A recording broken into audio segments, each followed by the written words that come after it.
नमस्कार दोस्तों, आप सभी का स्वागत है मेरे अपने YouTube channel Gajanan Patel education पर। दोस्तों आज हम जो है टेट सीजी टेट के 2016 के इसमें देखेंगे हम लोग वर्ग 3 का जो है क्वेश्चन पेपर, और इसको हम लोग एनालिसिस करेंगे कि ये क्या पूछा है और इसके आगे क्या क्या और पूछ सकता है।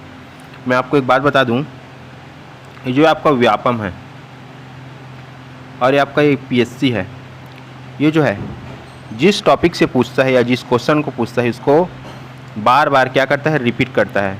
बार बार क्या करता है, रिपीट करता है। तो इस बात को आपको याद रखना है कि ये क्वेश्चन क्या आएगा, बार बार रिपीट होगा। आप लोग देख लेना क्वेश्चन पेपर निकाल के। अगर क्वेश्चन इसी को नहीं पूछेगा, सेम क्वेश्चन नहीं पूछेगा, तो इसके जैसा ही क्या पूछेगा, क्वेश्चन पूछेगा। वो इससे एक कदम आगे बढ़ेगा, एक कदम पीछे होगा। तो चलिए हम लोग देखते हैं बिना देर किए हुए। पहला क्वेश्चन है जो है पियाजे के संज्ञानात्मक विकास के 4 चरणों का सही क्रम। पियाजे के क्या है, संज्ञानात्मक विकास के 4 चरण। तो ये जो पियाजे है इसके विकास, संज्ञानात्मक विकास के 4 चरण कौन कौन से होते हैं, तो चलिए देखते हैं। इसका आंसर होगा सी। पहला होता है संवेदी क्रियात्मक, फिर होता है पूर्व संक्रियात्मक, अगला होता है स्थूल संक्रियात्मक, फिर होता है औपचारिक संक्रियात्मक। तो इसको याद रखना ना आप लोग, मोस्ट एमपी क्वेश्चन। फिर ये है, इसी को बोलते हैं सेंसरी मोटर, अंग्रेजी को भी याद रखना। क्या बोलते हैं, sensory motor, sensory motor.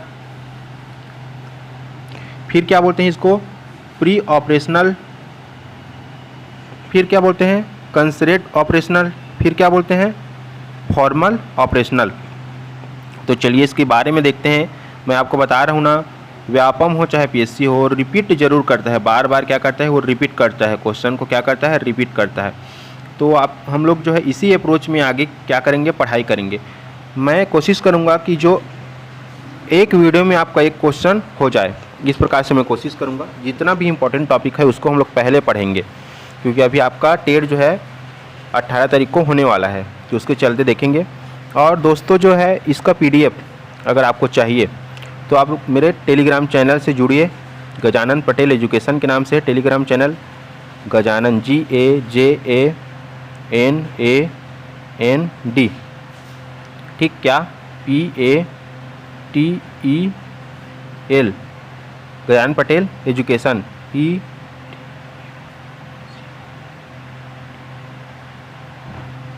Education. आप लोग टेलीग्राम चैनल से जुड़िए। इसका जो पीडीएफ है, इसका पीडीएफ मैं वहाँ प्रोवाइड करा दूँगा। रोज़ मैं पीडीएफ प्रोवाइड करा दूँगा। आप मस्त क्लास देखिए और पीडीएफ को डाउनलोड कीजिए, और हो सके तो इसका प्रिंट निकलवा लीजिए, प्रिंट, और फिर उसी को पढ़िए। नोट्स बनाने की आपको ज़रूरत नहीं है, टाइम वेस्ट ज़्यादा मत कीजिए। और वीडियो को आप एक बार नहीं, वीडियो को आप बार बार देखिए, जितने बार हो सके उतने बार देखिए। इसके स्पीड को ×2 कर लेना, ×1.5 कर लेना, बढ़ा के देखिए। इसको जल्दी देखिए, बार बार देखिए, ठीक। चलिए देखते हैं। तो जो पियाजे है, पियाजे के क्या है, संज्ञानात्मक या कॉग्निटिव विकास सिद्धांत। तो जो है इसका संबंध पियाजे के संज्ञानात्मक, जिसको बोलते हैं कॉग्निटिव विकास सिद्धांत, इसका जो संबंध की बात की जाए तो इसका संबंध है मानव बुद्धि की प्रकृति से। जो मानव की बुद्धि की प्रकृति है, प्रकृति मानव बुद्धि की प्रकृति से संबंधित है कि मानव की बुद्धि की प्रकृति कैसी होती है। फिर अगला है इसका मानव बुद्धि की विकास से, कि मानव की जो बुद्धि है उसका विकास कैसे होता है। मानव बुद्धि की प्रकृति कैसी है, और क्या है, मानव बुद्धि का विकास कैसे होता है, ठीक। अगला है इसमें याद रखना, विशेष याद रखना आप लोग, विशेष। तो जो पियाजे का मानना है, जो मनोवैज्ञानिक पियाजे हैं उनका मानना है कि व्यक्ति के जो विकास में उसका बचपन, इसको अंडरलाइन किया हूँ, इसको याद रखना। बचपन क्या है, एक महत्वपूर्ण भूमिका अदा करता है। क्वेश्चन बनेगा, पियाजे का मानना है कि व्यक्ति का विकास की कौन सी जो अवस्था है या कौन सा जो अवस्था है वो एक महत्वपूर्ण भूमिका निभाता है। तो आपको याद रखना है, बचपन जो है एक महत्वपूर्ण भूमिका निभाता है। चलिए आगे देखते हैं हम लोग।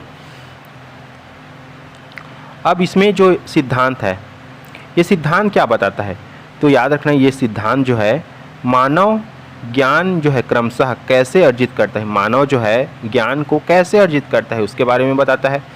फिर अगला क्या बताता है, मानव जो है ज्ञान को कैसे एक एक कर जोड़ता है, मानव जो है ज्ञान को एक एक करके कैसे जोड़ता है उसको बताता है, एक एक करके कैसे जोड़ता है इसके बताता है।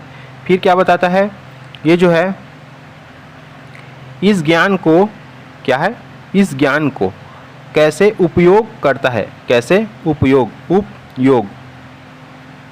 कैसे उपयोग करता है ये बताता है। फिर अगला देखते हैं हम लोग, इसमें हम लोग अवस्था देखेंगे जो आपके क्वेश्चन में पूछा था। इसमें इसके जो है सिद्धांत में, पियाजे के सिद्धांत में कितनी अवस्थाएं हैं, 4 अवस्थाएं। मोस्ट एमपी क्वेश्चन यही बन सकता है कि पियाजे के संज्ञानात्मक विकास में कितने चरण या कितने अवस्था होती है, तो याद रखना है कितने, 4। चलिए अगले देखते हैं। अब ये 4 अवस्था, तो 4 अवस्था कौन कौन सी है। 4 अवस्था में सबसे पहला है आपका, जो पहला अवस्था है वो क्या है, संवेदिक पेशीय अवस्था। क्या है, संवेदिक पेशीय अवस्था, सेंसरी मोटर। अब इसी को देता है संवेदी क्रियात्मक। तो आपको याद रखना है, अंग्रेजी में भी लिखेगा सेंसरी मोटर, तो आपको अंग्रेजी में याद रखना क्या है, ज़्यादा अच्छा है। ठीक, इसके बाद दूसरा क्या है, दूसरा है आपका ये पूर्व संक्रियात्मक अवस्था। क्या है, पूर्व संक्रियात्मक अवस्था, प्री ऑपरेशनल। ठीक, अच्छा एक चीज़ देखिए इसमें, ये जो संवेदिक क्रियात्मक अवस्था है इसका समय जो है 2 वर्ष से, जन्म से क्या होता है, 2 वर्ष होता है, जन्म से 2 वर्ष, जन्म से 2 वर्ष। ये भी क्वेश्चन बन सकता है कि ये क्या है, पेशीय संवेदिक पेशीय अवस्था, सेंसरी मोटर, ये जो अवस्था है ये बच्चे के कौन से वर्ष से संबंधित है या बच्चे के कौन सी उम्र से संबंधित है, आपको याद रखना है जन्म से 2 वर्ष। ठीक, फिर अगला है आपका दूसरा है पूर्व संक्रियात्मक अवस्था। क्या है, पूर्व संक्रियात्मक अवस्था जिसको बोलते हैं प्री ऑपरेशनल। ठीक, अब इसका जो समय है बच्चों याद रखना, इसका समय आप लोग अच्छे से याद रखना, 2 से 7 वर्ष। एक एक जो लाइन है वो क्वेश्चन है ना, एक एक लाइन क्या है, क्वेश्चन है। फिर अगला है मूर्त या फिर इसी को बोलते हैं स्थूल। आपके क्वेश्चन में दिया था, क्या दिया था, स्थूल दिया था, और इसी को क्या बोलते हैं, मूर्त बोलते हैं। इसलिए मैं बोल रहा हूँ अगर आप अंग्रेजी याद रखेंगे तो इसको कंसर्ट और ऑपरेशनल बोलते हैं, आपका सीधा बनेगा। और ये इसमें मूर्त भी बोलते हैं, स्थूल भी बोलते हैं, तो आप लोग को थोड़ा कन्फ्यूज़न होगा। तो चलिए देखते हैं, इसका जो समय है वो 7 से 12 वर्ष होता है। ठीक, अब बात करते हैं, अगला है जो चौथा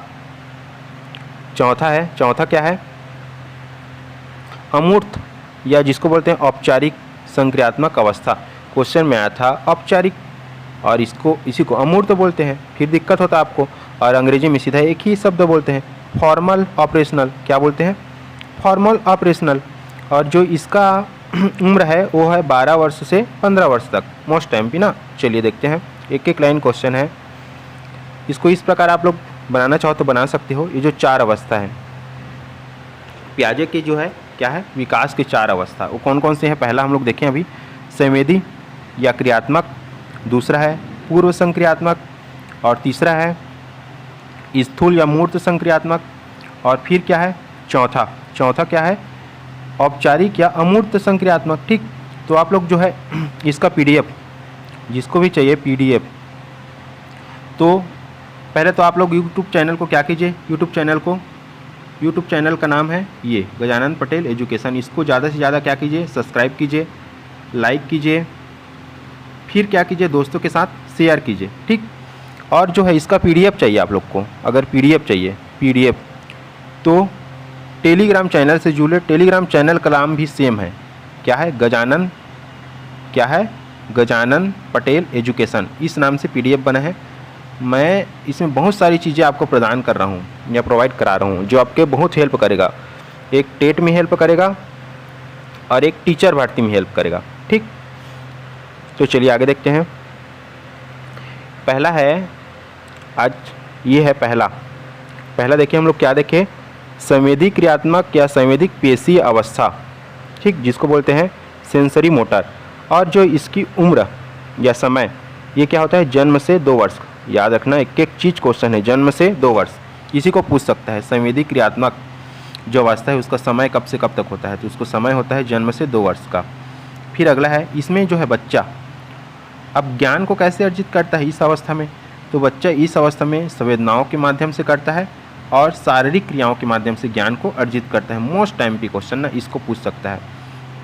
फिर जो है इसके कितने उपावस्था है, 6 उपावस्था। पूर्व संवेदी संक्रियात्मक के कितने हैं, 6 उपावस्था हैं। ये कौन कौन से हैं चलिए देखते हैं। तो याद रखना है ये 6 उपावस्था, 6 उपावस्था ना। तो पहला है आपका सहज क्रियाओं की अवस्था। सहज क्रियाओं की अवस्था क्वेश्चन ये भी बन सकता है कि उपावस्था कितना है इसका, तो 6 है। ये होता है सहज क्रियाओं की अवस्था जन्म से 30 दिन।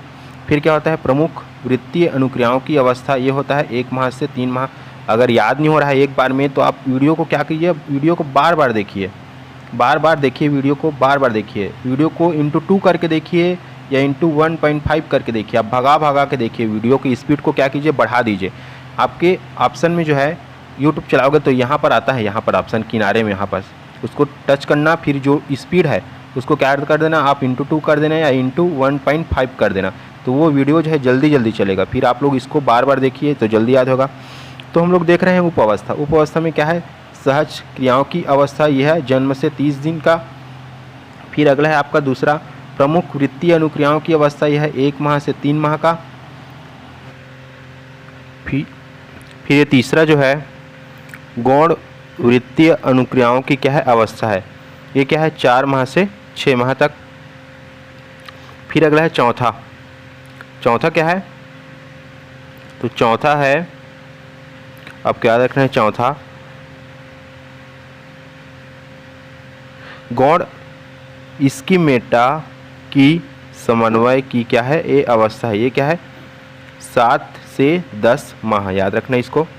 फिर पांचवा है आपका तृतीय वृत्तीय अनुक्रियाओं की अवस्था, यह है 11 से 18 माह। क्या है ये, जो तृतीय वृत्तीय अनुक्रियाओं की अवस्था है वो 11 से 18 माह, ठीक है।